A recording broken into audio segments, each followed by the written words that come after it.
Good morning, good afternoon, or good evening, and welcome to another HRO Today educational podcast.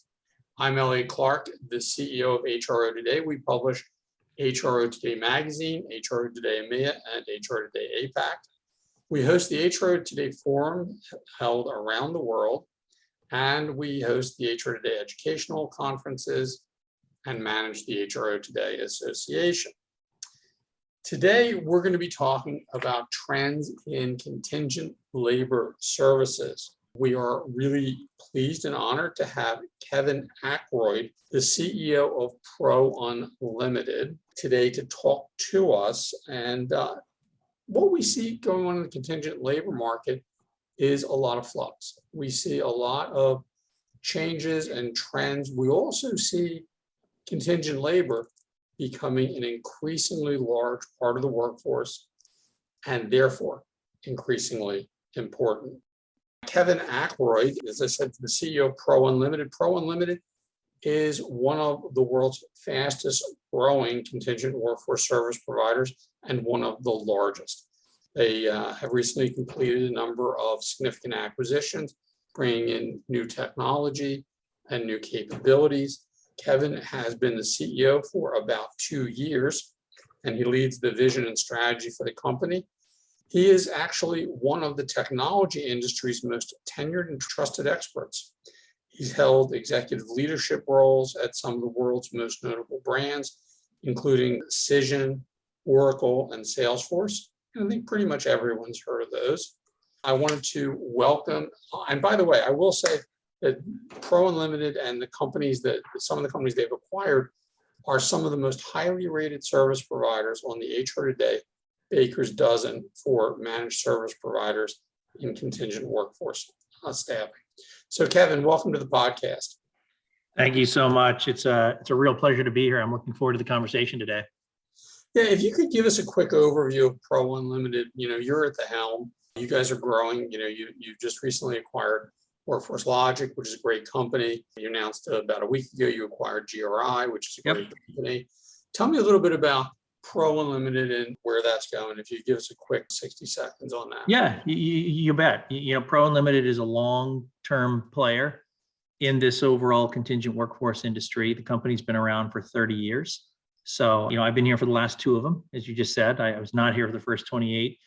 And it's been a segment leader in a couple of the key areas where large enterprises around the world have needed help in managing their contingent workforce needs as they become larger, more complicated, riskier, and just overall, more aggressive.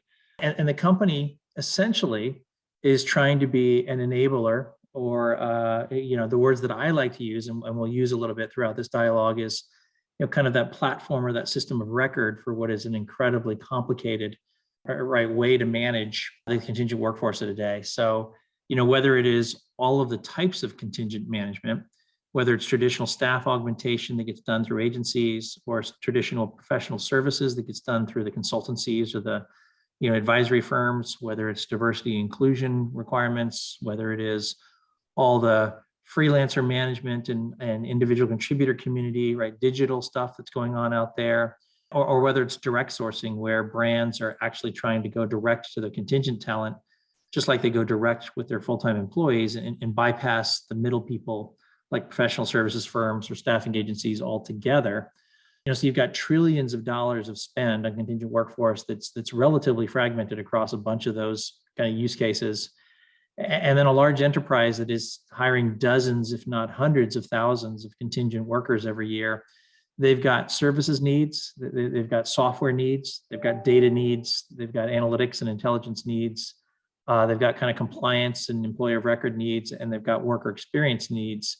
So it's a complicated picture, and Pro has essentially been trying to leverage its historical segment leadership in a few of those areas and build that platform that can satisfy more holistically a company's needs across all those capabilities that I rattled off and across all those flavors of contingent workforce, so that there really can be one system of record for contingent workforce. Just like we have one system of record called HCM for full-time employees, we have a system of record called ERP for finance, we have a system of record called CRM right, for kind of the revenue functions of the company. The enterprise needs a system of record or a platform to manage this complicated contingent workforce stuff. And Pro has been investing very, very heavily into playing a bigger and bigger part of becoming that enabling system of record for all the brands out there. So that's a little bit about us. Great segue into the sort of where the next question is going to come from. And also your perspective is going to be a little unique because, up until 2 years ago, you were working for, software as a service companies. They provided service, but their real background was technology. And I think that's part of the sort of the trend line in this space as well. So we all know that the marketplace for contingent labor is changing, okay? And it's being driven by changing regulations, remote work availability and generational tastes. Boomers are very different in their attitudes than millennials or even this Gen Z that's now coming up. In addition, I think CHRO should recognize that contingent labor is mission critical, right? It's a growing component of their workforce, sometimes as much as 15 to 20%, depending on the company. And this part of the workforce also needs to be engaged and motivated. So what are the best practices you're seeing amongst your clients to address the trends, the changing needs, motivate and engage workforces that may come to them through a Pro Unlimited or another contingent service company? That's a great question. And I wish we had 2 days instead of 20 minutes to answer that one, because it's an incredibly important.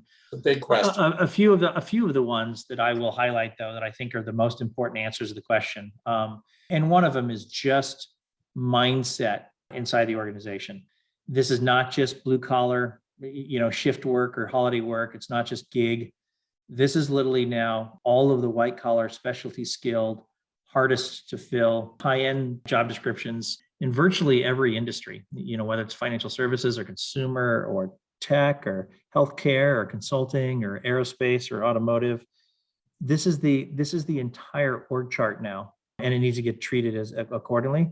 So treating this as a peer to full-time employment, right, with all of the discipline, all the rigor, all the investment, all the mindset, right, all the executive sponsorship, I think is just number one, because in most cases, let's face it, this has been the afterthought where I go get some burst capacity, right, or some contracting help, right, for a 6-month project, or some seasonal labor right around the holidays. It's not been viewed as strategic and as important as the full-time employee world, but we all know now we're in a world where it is at least as important, if not more.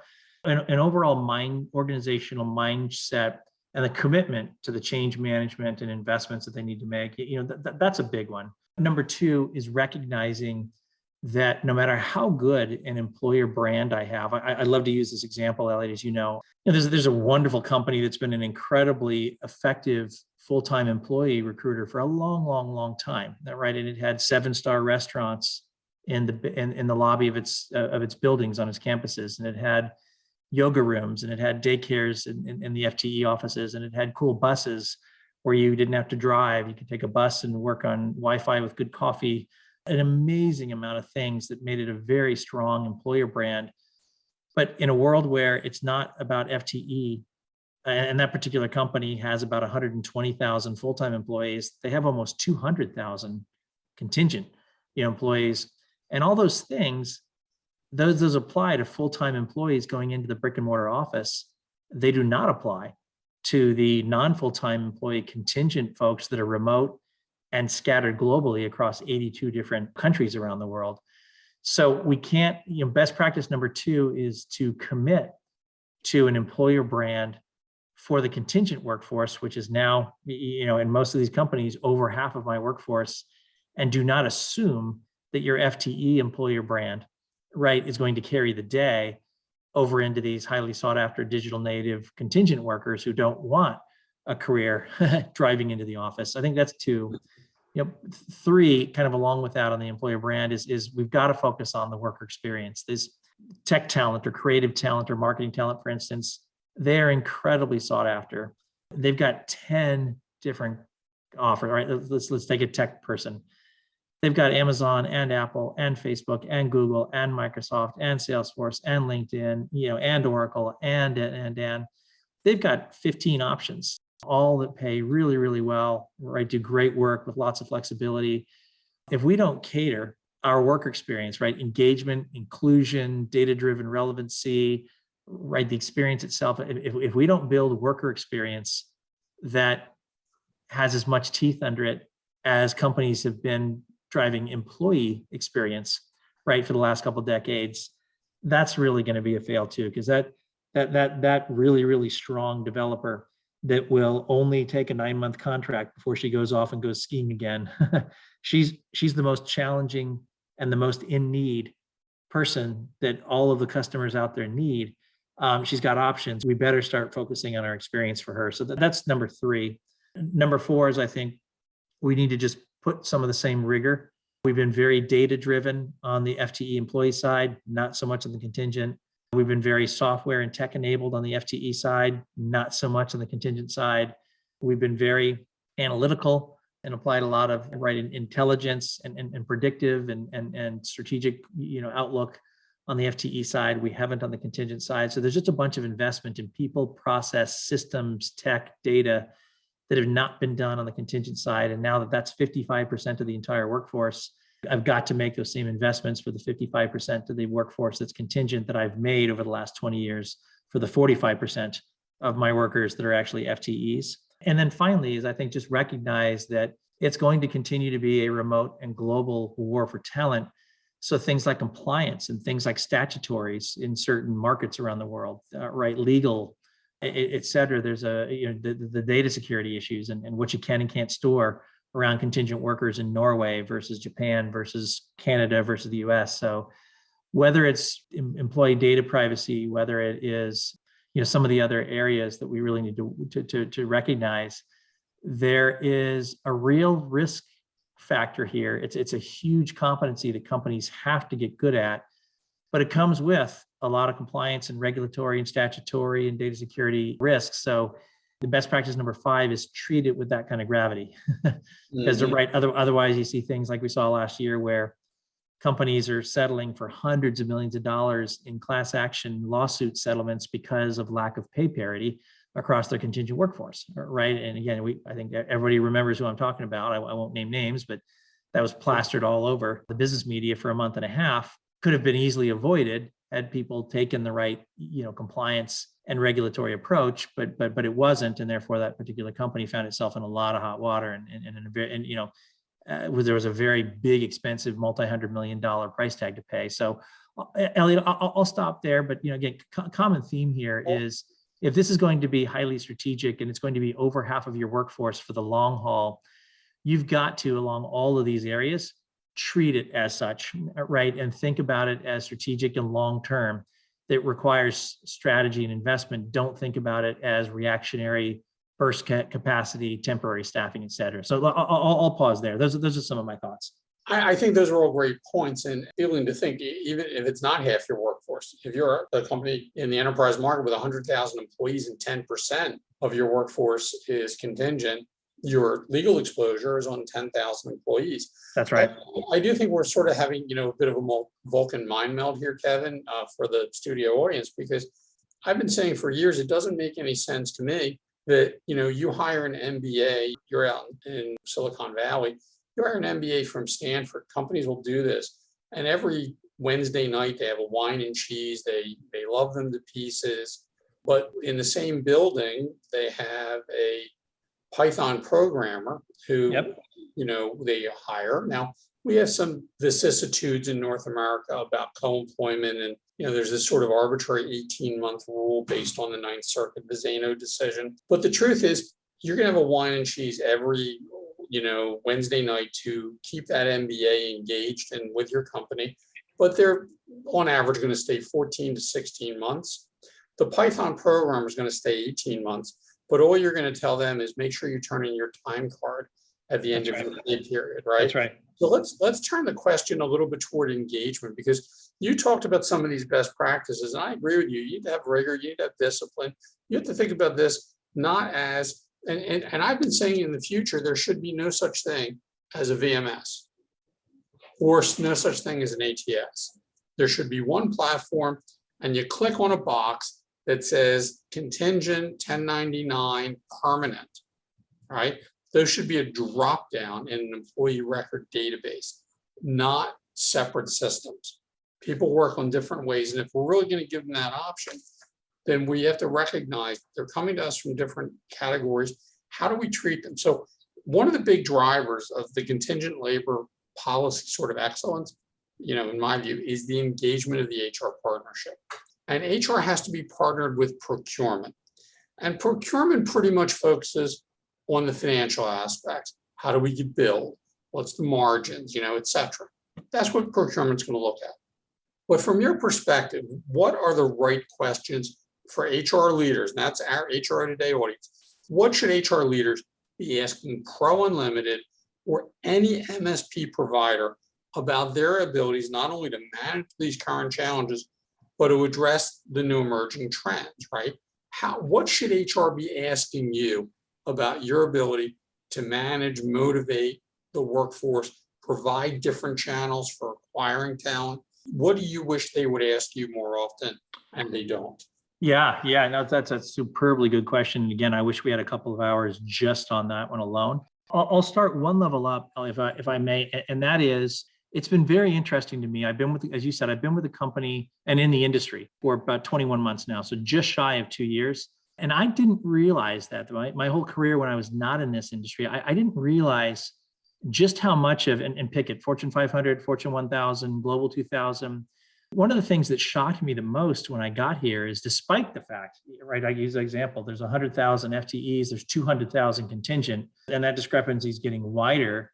Despite the fact that it's trillions of dollars of spend, despite the fact that it is over half of, my workforce going forward, it's kind of been, I'm going to use the term, relegated to a procurement function, right? The way direct sourcing for bulk purchasing on credit cards or travel agencies, or right, my group discount with Home Depot on office furniture, it's gotten relegated to a sourcing exercise. And while that's important because it's so much money, it's not being viewed as a strategic part of overall workforce optimization, talent landscaping, and saying, okay, well, what are the skills? If I'm in a situation where, if I look at my strategic, goals over the next 5 years, if I'm company ABC, and they require this from a talent and from a skill set standpoint, I am not taking the contingent piece, which is going to be absolutely requisite. I'm not going to be able to satisfy the demands for skills and talent in my organization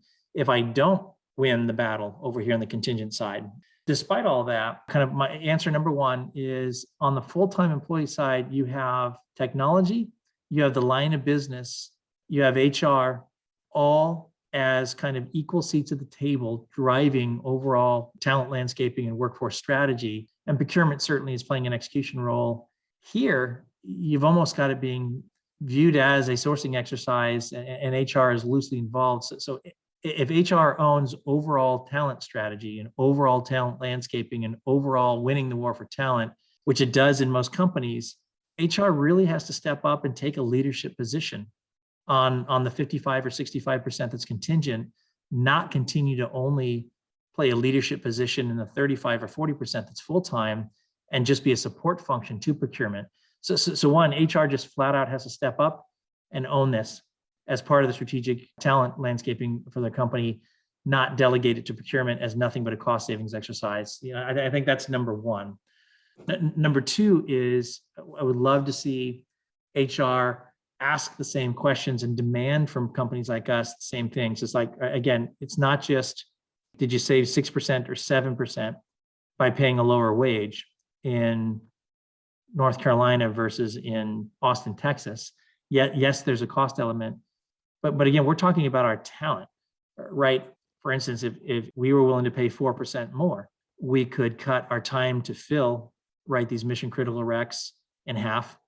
They would stay on average for 9 months instead of 4 months. The completion rate on projects would be 90% instead of 19%. The redeployment of talent, right? There's so much that goes into this that should be, right, being driven that way rather than just Did I get $111 an hour down to $108 an hour? That's not happening either. And it needs to, because again, we're talking about talent that drives the entire company, the entire value creation of the company, right, in the execution of whatever the company is trying to require. So making it managed that way, not having it be allowed to just be treated as a widget against which I save right a cost. And I think that's the second part that I would really like to see.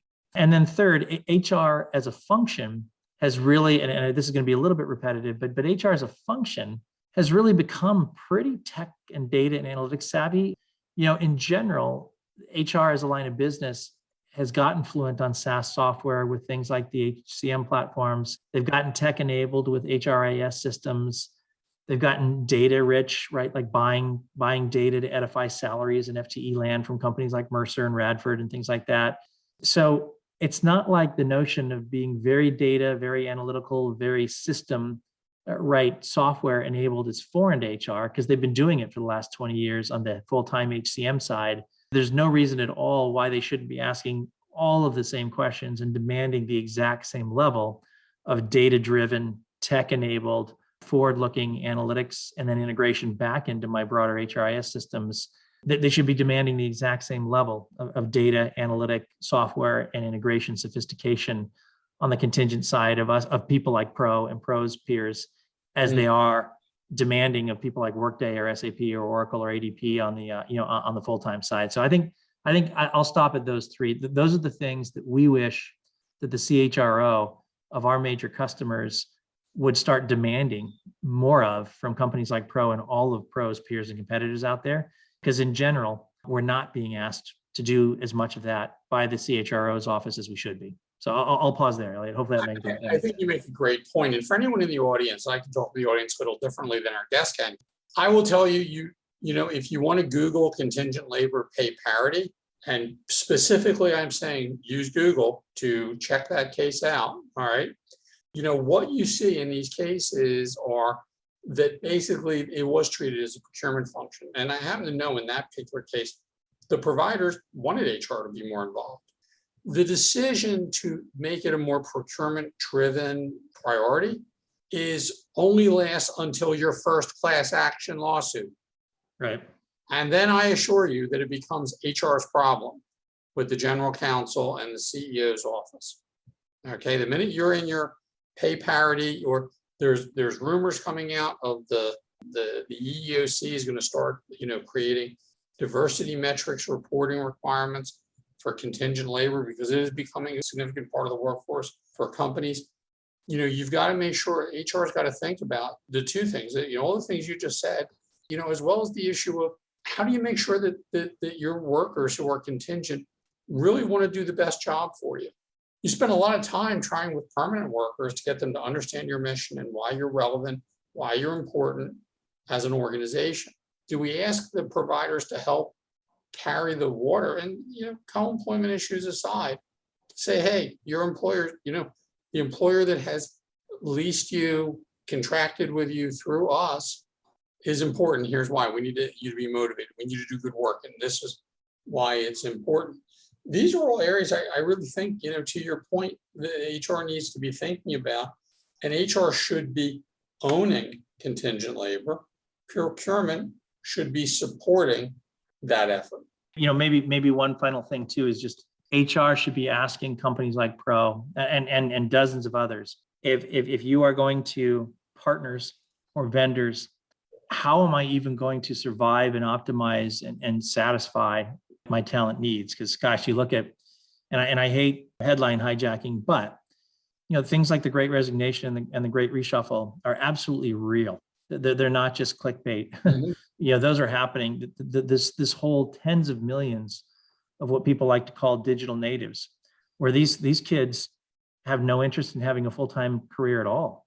They absolutely plan on building contingent resumes where they do get to go get paid $150, $200 an hour, right, for a 9-month project, and then go take off and go skiing for 3 months, and they'll come back and they'll have 10 companies ready to give them their next 9-month contract, and they're the most sought after talent in the industry. You've got the second parents, right, that have 10 years of skills and that MBA, but one of them has to stay at home. while the other one can take a full-time job. That's a massive part of the skill pool. You've got aging baby boomers in certain markets like North America, incredibly skilled, hundreds of millions of skilled people that are dropping out of the FTE workforce. So even just that, you look at just those four buckets. Right. That's a billion skilled workers, all of which you couldn't convince to take a full-time job even if you wanted to. So if I don't have people like Pro and all of Pro's peers and competitors out there helping me just figure out how I'm even going to survive, never mind thrive in this talent supply chain, where more and more and more of that supply chain is by definition going to be contingent because they just simply will not take a full-time job. The CHRO better be pounding on companies like us to help them figure out that over the next 5 months and 5 quarters and 5 years as well. Absolutely. And well, look, first of all, Kevin, great conversation. And I want you to come back because I think we need to continue this for the audience. It's important for them to understand what these trends are and what they can do about it. So I know, for example, you and I both have full-time jobs. So you're not a gig worker. I'm not worried about you being off skiing for 3 months. I want you to come back. Yeah, we're actually way beyond the age where we could be considered gig workers. So be that as it may, I want you to come back. We're going to continue this conversation for our audience.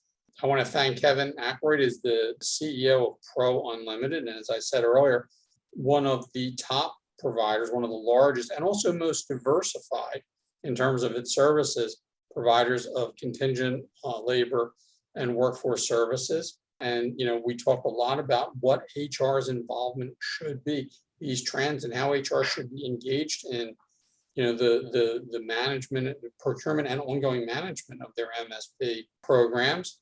So, Kevin, we're going to have you back. And thanks again for taking part in the podcast. Thank you very much for making me part of it. And I look forward to conversation number 2, number 10, number 20. It's a mission critical topic, Elliot. So I really look forward to ongoing engagements and hopefully, continue to add some value and some insight to your readership. Awesome.